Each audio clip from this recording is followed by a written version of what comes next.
हमारे पास ना बिजली है, ना पानी है, ना आटा है, ना कोई पॉलिटिकल राइट्स हैं, ना कोई हमारे पास ह्यूमन राइट्स हैं, ना इकोनॉमिक राइट्स हैं। और एक डमी लेजिस्लेटिव असेंबली मुजफ्फराबाद में बैठ जाती है, उसके ऊपर डमी प्राइम मिनिस्टर बैठा देते हैं। और जब पाकिस्तान ने हमला किया था एक्सक्यूज मी 22 अक्टूबर 1947 को, उस वक्त से लेकर आज तक जो है वो पाकिस्तानी ऑक्युपाइड जम्मू कश्मीर और ऑक्युपाइड गिलगित बल्तिस्तान में आजादी की आवाज जो है वो बुलंद होती रही है। लेकिन आज कानूनी तौर पर हम सब भारतीय शहरी हैं, क्योंकि जो मुआहदा हुआ था इंस्ट्रूमेंट ऑफ एक्सेशन, वो पूरी रियासत का हुआ था, जिसमें ये इलाके भी शामिल हैं जिनको आप आजाद कश्मीर वगैरह कहते हैं। तो उस रूह से हम तो कभी पाकिस्तानी शहरी हैं ही नहीं, ना थे ना आज हैं। हम तो बाय डिफॉल्ट जो है वो इंडियन सिटीजन हैं। हरे कृष्णा, जय हिंद, नमस्कार दोस्तों, मेरा नाम है सत्य, आप लोग देख रहे हैं रिएक्शन चैनल। दोस्तों आज का वीडियो है वो है सना अमजद का। उसका टॉपिक ये है कि पाकिस्तान में कश्मीरी का जो एक्टिविस्ट है वो आए हैं डिबेट शो में। तो ये है जो सर आए हैं, उसका नाम है अमजद आयूब मिर्जा। वो एक बहुत ही फेमस एक्टिविस्ट है जो चाहते हैं कि पीओके पाकिस्तान ऑक्युपाइड जो कश्मीर है वो इंडिया में मिल जाए, इंडिया मर्ज हो जाए, वो इंडिया से मिलाप चाहते हैं। बहुत जगह आप लोगों ने उसको आपको जाना ही होगा, जानते होगा आप लोग, ज्यादातर लोग। तो उनके ऊपर डिबेट शो है, तो चलिए वो वीडियो देखते हैं, आपको बहुत मजा आएगा। मेरा ओपिनियन मैं लास्ट में दूंगा या बीच में दे सकता हूँ, इसलिए अंत तक जरूर देखिए। उससे पहले चैनल में नया सब्सक्राइब कीजिए और वीडियो को लाइक कीजिए अगर पसंद आए तो। चलिए वीडियो स्टार्ट कर देने करते हैं। 3, 2, 1 स्टार्ट। सर, सबसे पहले मैं आपसे ये जानना चाहती हूँ कि आजाद कश्मीर के लोगों का असल मुद्दा क्या है, वो क्या चाहते हैं? क्योंकि आप बड़े लंबे अरसे से आजाद कश्मीर को प्रेजेंट कर रहे हैं, तो मैं जानना चाहती हूँ कि उनका असल मसला क्या है। इसमें दो तीन चीजें हैं जो पाकिस्तानी ऑक्युपाइड जम्मू कश्मीर के लोग चाहते हैं। उसमें कुछ लोग ये चाहते हैं कि पाकिस्तान के साथ उसका एक्सेशन हो, पाकिस्तान के साथ इल्हाक हो। कुछ लोग चाहते हैं कि जैसे 1947 से पहले रियासत जम्मू कश्मीर जो है वो एक आज़ाद रियासत थी, खुद मुख्तार किसी हद तक, ऑल्दो वो ब्रिटिश इंडिया के मातहत ही थी, लेकिन फिर भी एक आज़ाद रियासत थी। वो चाहते हैं कि उस तरह से वो रियासत दोबारा बहाल हो। और कुछ लोग ये चाहते हैं कि इंडिया के साथ जो है वो हमारा इल्हाक हुआ था 26 अक्टूबर 1947 को, तो उस माध्यम से वो चाहते हैं कि हम इंडिया के साथ शामिल हो। जी, ये कश्मीर को यानी इंडिया और पाकिस्तान को अगर हम बात करें, आजाद हुए 75 साल हो गए हैं। इतने सालों के बाद ही ये तहरीक क्यों खड़ी हुई है? नहीं, ऐसी कोई बात नहीं है कि ये इतने सालों के बाद खड़ी हुई है। ये तो जब पाकिस्तान ने हमला किया था एक्सक्यूज मी 22 अक्टूबर 1947 को, उस वक्त से लेकर आज तक जो है वो पाकिस्तानी ऑक्युपाइड जम्मू कश्मीर और ऑक्युपाइड गिलगित बल्तिस्तान में आजादी की आवाज जो है वो बुलंद होती रही है। लेकिन आज ये इसलिए ज्यादा लग रही है कि आप सोशल मीडिया आ गया है और फेसबुक, हर शख्स के पास अपना फेसबुक पेज है, स्मार्टफोन्स हैं, इंफॉर्मेशन बहुत तेजी से ट्रैवल करती है। तो अचानक ऐसे लगता है ये कोई चीज अचानक हो गई है। ये अचानक नहीं हुई। ये मुसलसल जो है पाकिस्तानी ऑक्युपाइड जम्मू कश्मीर में आज़ादी की तहरीक चलती रही है। जैसा मैंने अर्ज किया कि पहले इसका ज्यादा फोकस जो है वो ये था कि रियासत जम्मू कश्मीर की आज़ाद खुद मुख्तार रियासत कायम की जाए, लेकिन उस पर हमने बड़ा काम किया और मैं ये समझता हूँ कि वो रियासत दोबारा कायम नहीं हो सकती। उसकी वजूहत हैं। तो इसलिए उस मुद्दे के ऊपर तहरीक चलाना या उस मुद्दे के ऊपर जो है वो कोई पॉलिटिकल कैंपेन करना, वो वक्त का ज़िया है और लोगों को गुमराह करना है। हमारे पास सिर्फ एक ही रास्ता है और वो ये है कि 26 अक्टूबर 1947 का जो मुआहदा इलाके भारत हुआ था महाराजा हरी सिंह और लॉर्ड माउंटबेटन के दरमियान, उसके तहत वापस हम लोग भारत में शामिल हो। जी, कानूनी तौर पर हम सब भारतीय शहरी हैं, क्योंकि जो मुआहदा हुआ था इंस्ट्रूमेंट ऑफ एक्सेशन, वो पूरी रियासत का हुआ था, जिसमें ये इलाके भी शामिल हैं जिनको आप आजाद कश्मीर वगैरह कहते हैं। तो उस रूह से हम तो कभी पाकिस्तानी शहरी हैं ही नहीं, ना थे ना आज हैं। हम तो बाय डिफॉल्ट जो है वो इंडियन सिटीजन हैं। दूसरा ये है कि ये इल्हाक की बात नहीं हो रही। इल्हाक तो हो चुका है हमारा भारत के साथ। अब सिर्फ जो है वो मसला पाकिस्तान से कब्जा छुड़ाने का है। और ये बिल्कुल यूनाइटेड नेशन की जो रेजोल्यूशन है 1948 की, जो यूएनसीआईपी की रिपोर्ट के बाद पास हुआ था, उसमें भी पाकिस्तान को एग्रेसर करार दिया गया है और इंडिया को मिनिमम फौज वहां पे रखने की इजाजत दी गई थी ताकि दोबारा जो है वो कोई घुसपैठ पाकिस्तान की तरफ से ना हो। तो इसलिए कोई ऐसा सबज बाग नहीं है, ये तो कानूनी चीज होगी ना। अब दूसरा जो है, जो मुआशी तरक्की है, जो वहां पे कश्मीर में हम लोग देखते हैं, या जो हम कंपैरिजन करते हैं प्राइसेस का, या जो हम कंपैरिजन करते हैं वहां पे स्टैंडर्ड ऑफ लिविंग का और एजुकेशन लेवल का, अस्पतालों का, एयरपोर्ट्स हैं वहाँ, रेलवे स्टेशन है, बिजनेसेस हो रहे हैं, और आज से नहीं हो रहे, पहले से ही हो रहे हैं। तो अब उसमें इजाफा हो गया 370 और 35 के खत्म होने के बाद, अब वो ज्यादा तेजी से आगे बढ़ रहा है। G20 का वहां इजलास हो रहा है। दूसरी तरफ हम जो हैं, हमारे पास ना बिजली है, ना पानी है, ना आटा है, ना कोई पॉलिटिकल राइट्स हैं, ना कोई हमारे पास ह्यूमन राइट्स हैं, ना इकोनॉमिक राइट्स हैं।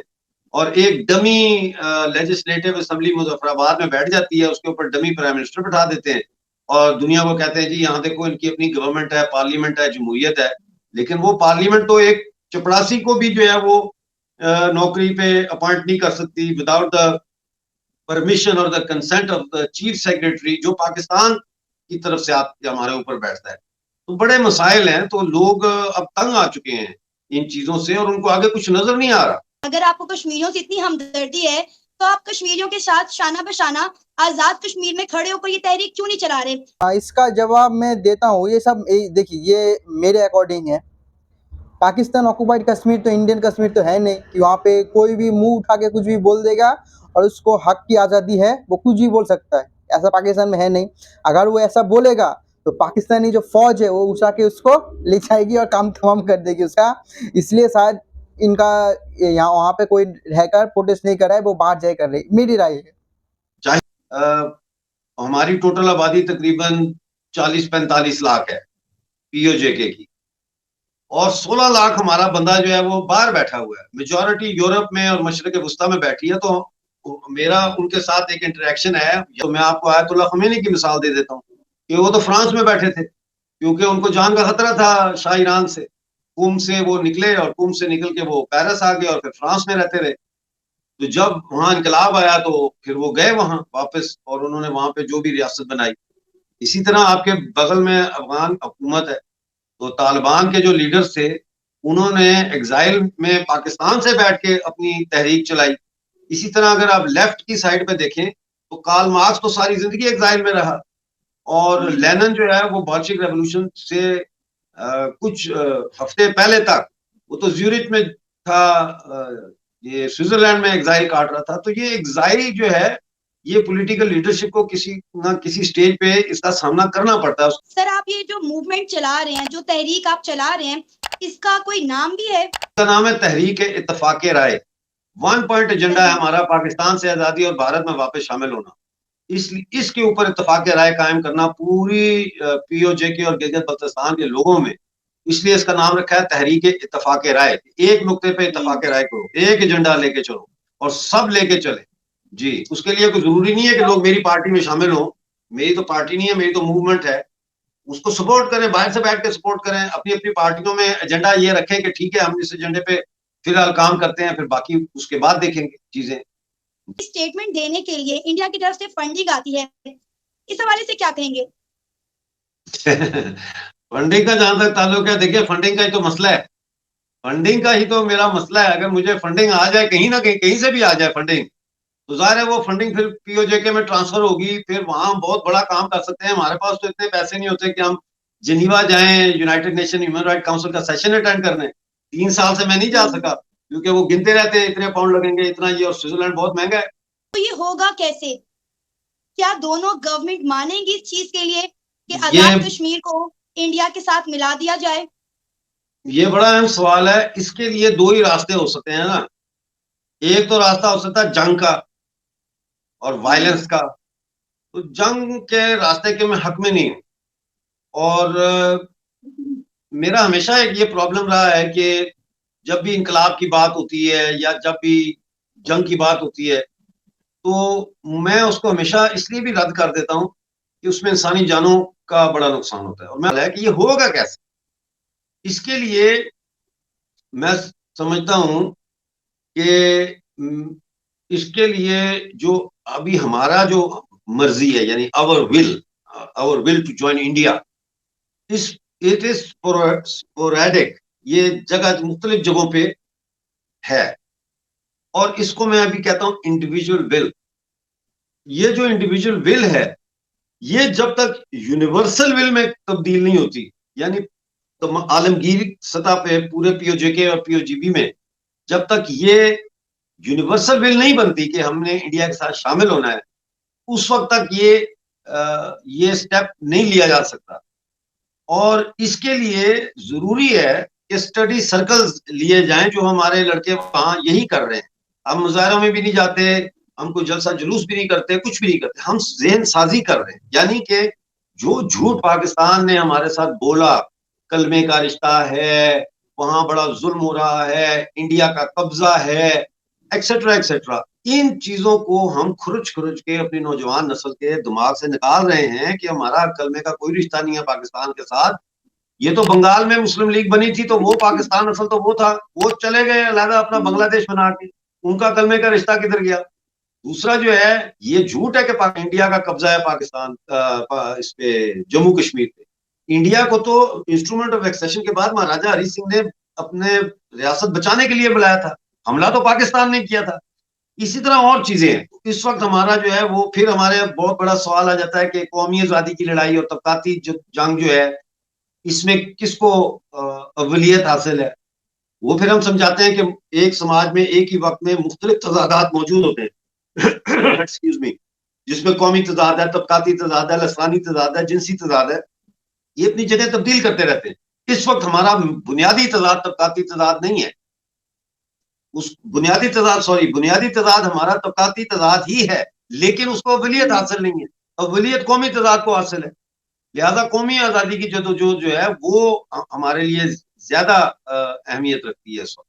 तो ये इस तरीके से जब ये यूनिवर्सल विल बनेगी तो फिर जाके ये तब्दीली आएगी। जी सर, जब तक ये कश्मीर का मसला हल नहीं होता, आपको नहीं लगता कि कम से कम कश्मीरियों के लिए बॉर्डर खुलने चाहिए ताकि दोनों कश्मीर, दोनों पार्ट जो हैं वो आपस में मिल सकें, इधर से उधर लोग जा सकें? क्योंकि बहुत सारी फैमिलीज हैं जो आज़ाद कश्मीर की मकबूजा कश्मीर में रहती हैं, जम्मू कश्मीर में रहती हैं, और जम्मू कश्मीर के कुछ फैमिलीज हैं जो आज़ाद कश्मीर में रहती हैं, जो आपस में मिल नहीं पा रहे। बिल्कुल, हमारा मुतालबा है कि इस वक्त भी हमारा ये मुतालबा है कि फौरी तौर पर जो है कम से कम ट्रेड रूट खोले जाएं, ताकि हमारे लोग वहां से कुछ सब्जी, कोई आटा, दाल, चीनी, कोई प्याज, टमाटर तो खरीद के ला सके। हम 3 किलोमीटर के फासले पे मंडी है पीओजेके से, लेकिन हम वहां जा नहीं सकते। अपनी ही जमीन है, अपनी ही धरती है, अपने ही लोग हैं, लेकिन हम वहां सब्जी लेने नहीं जा सकते। कैसे ये बर्दाश्त करेंगे कि हम लोग जो मिडल ईस्ट में, यूरोप में, वेस्ट एशिया में टैक्सियां चलाते हैं, ये होटलों पे काम करते हैं, ड्राइविंग करते हैं, फोक लिफ्टर हैं, सिक्योरिटी गार्ड की जॉब करते हैं, वो कल डॉक्टर बन जाए, इंजीनियर बन जाए, आईटी स्पेशलिस्ट बन जाए। पाकिस्तान नहीं बर्दाश्त कर सकता ये, लिहाजा बहाना बना के उसको इक़्तिदार से बाहर निकाल दिया। हालांकि हम तनवीर इलियास के सपोर्टर नहीं है, वो प्रो पाकिस्तानी है, हम प्रो इंडिया है। और अभी तक आईएमएफ पाकिस्तान को लोन नहीं दे रहा और बहाने बना रहा है, कभी कुछ कहता है, कभी कुछ कहता है, लोन नहीं दे रहा। यूएई ने $1 बिलियन का दिया है लोन, और आईएमएफ की शर्त थी कि अगर यूएई लोन देगा $1 बिलियन तो हम करेंगे। लेकिन आज फिर उन्होंने बयान दे दिया आईएमएफ ने कि अभी कुछ और इस्लाहात, तल्ख इस्लाह, सख्त इस्लाहात की जरूरत है। तो वो इस्लाहात का मतलब क्या है? अवाम का खून निचोड़ना। तो आपका खून निचोड़ने से पहले वो हमारा खून निचोड़ते हैं ना, हमारे जंगलात काटते हैं, हमारी बिजली पीओजेके की आपसे पंजाब से महंगी है। तो मैं यही कहूंगा, हमारी तहरीक को सपोर्ट करें, spread the word and let's all live happily together. Thank you. चलिए तो वीडियो ही तक था, फुल वीडियो को डिस्क्रिप्शन मिल जाएगा। तो अमजद जो सर थे वो बहुत ही अच्छी बात की है, वो एकदम लॉजिकल बात की है। देखिए, कश्मीर का डॉक्यूमेंट ओरिजिनल हमारे पास है, राजा ने हमको कश्मीर दिया था तो उसका मालिकाना हमारे पास है। आप लोगों ने कब्जा किया है तो आप कबूल हुए ना, हमने कब्जा किया, लेकिन आप लोग क्या बोलते हैं कि आपका वाला कश्मीर आज़ाद है, लेकिन हमारे वाला कश्मीर हमने कब्जा किया है, इंडिया ने कब्जा किया है। तो ये तो बहुत ही खराब बात है, प्रोपेगेंडा है। और मैं उन लोग इनका दुख दर्द में समझ सकता हूँ कि देखिए कैसे बॉर्डर के इतने पास, मतलब 5 किलोमीटर दूर जहाँ पे टमाटर प्याज 10-20 रुपए किलो मिल रहा है, और 5 किलोमीटर इधर जहाँ पे टमाटर प्याज 200-300 रुपए किलो मिल रहा है, तो वहाँ पे सोच सकते हैं कितना दर्द होगा उन लोगों को, मैं समझ सकता हूँ। और जो बात की थी एजुकेशन की, तो पाकिस्तान अपने जो पीओके सेक्टर है, जो उन लोगों का, जब हमारे पीओ उनका पीओके आज़ाद कश्मीर जो जिसको बोलते हैं, वहाँ पे वो लोग डेवलपमेंट और पढ़ाई लिखाई में जोर नहीं देते। क्यों जोर नहीं देते? अगर वो जोर दे देंगे तो वहाँ पे लोग इंटेलिजेंट हो जाएंगे और वो समझ जाएंगे कि पाकिस्तान उनके ऊपर सिर्फ जुल्म कर रहा है, उनके रिसोर्स को यूज कर रहा है, जंगल काट कर, इलेक्ट्रिक चूज का सब लेकर सिर्फ रिसोर्सेज यूज कर रहा है, उन लोग कुछ भी नहीं दे रहा। उन लोग को जो प्राइम मिनिस्टर है वो भी सिर्फ दिखाने के लिए है, उसके बाद कोई पावर नहीं है। ये पाकिस्तान नहीं कर सकता, क्योंकि पाकिस्तान कश्मीर को सिर्फ एक ही नाम पे पकड़ा है, वो है इस्लाम। जब इस्लाम छूट जाएगा पाकिस्तान के हाथ से, कश्मीर भी छूट जाएगा पाकिस्तान के हाथ से। तो इसलिए इस्लाम के नाम पकड़ने के लिए ही लोगों को जाहिल बनाना बहुत जरूरी है यहाँ पे। इसलिए कश्मीरी लोग जाहिल, उनको डेवलपमेंट नहीं किया जाता। ये बहुत अच्छी बात की उन्होंने। और बात रही कि ट्रेड शुरू होनी चाहिए, बॉर्डर खुलने चाहिए, बात मैं सपोर्ट नहीं करता, मेरे हद तक मैं सपोर्ट नहीं करता, क्योंकि अगर किसी को मानना है तो ऐसे ही मानेगा, और नहीं मानना है तो कभी नहीं मानेगा वो। और अगर ऐसे खोल देंगे तो हमारे सिक्योरिटी थ्रेट पैदा हो जाएगा। तो यही बात है। तो और आप लोग शायद इनको बोलेंगे कि इंडिया का एजेंट है, क्योंकि आप लोग जो इंडिया के खिलाफ अच्छी बात बोलते हो उसको आप इंडिया का एजेंट समझते हो, जो सही बात बोलते हो आप लोगों को आप उसको इंडिया का एजेंट समझते हो। कुछ नहीं कर सकते इस बारे में। चलिए, तो वीडियो यही तक था। फुल वीडियो डिस्क्रिप्शन मिल जाएगा। चलूंगा मैं आपको अगले वीडियो में। तब तक के लिए जय हिंद, जय भारत और वंदे मातरम।